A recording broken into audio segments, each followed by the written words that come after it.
Sometime later, the king of the Ammonites died and was succeeded by his son Hanun. And David said, "I will show kindness to Hanun, son of Nahash, just as his father showed kindness to me."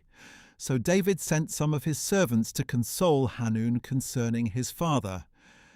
But when they arrived in the land of the Ammonites, the princes of the Ammonites said to Hanun their lord, "Just because David has sent you comforters, do you really believe he is showing respect for your father?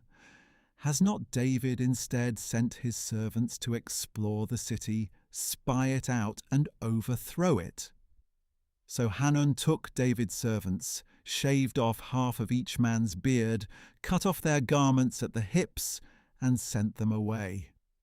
When this was reported to David, he sent messengers to meet the men, since they had been thoroughly humiliated.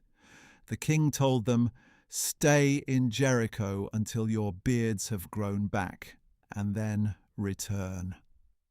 When the Ammonites realized that they had become a stench to David, they hired 20,000 Aramean foot soldiers from Beth Rehob and Zobah, as well as 1,000 men from the king of Makkah and 12,000 men from Tob. On hearing this, David sent Joab and the entire army of mighty men.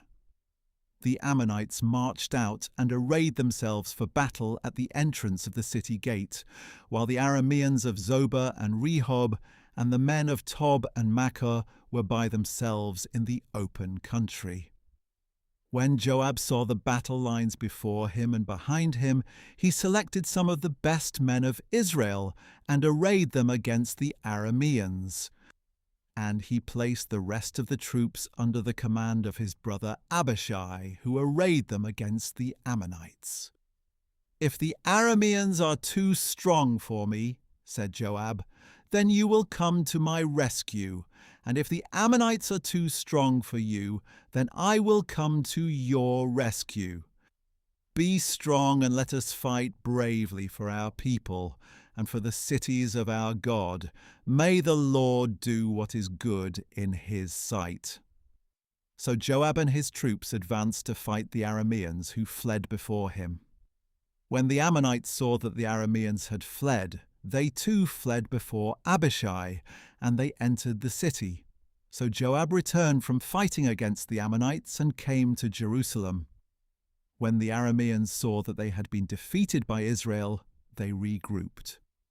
Hadadezer sent messengers to bring more Arameans from beyond the Euphrates, and they came to Helam with Shobach, the commander of Hadadezer's army, leading them. When this was reported to David, he gathered all Israel, crossed the Jordan, and went to Helam. Then the Arameans arrayed themselves against David and fought against him. But the Arameans fled before Israel, and David killed 700 charioteers and 40,000 foot soldiers. He also struck down Shobach, the commander of their army, who died there. When all the kings who were subject to Hadadezer saw that they had been defeated by Israel, they made peace with Israel and became subject to them. So the Arameans were afraid to help the Ammonites anymore.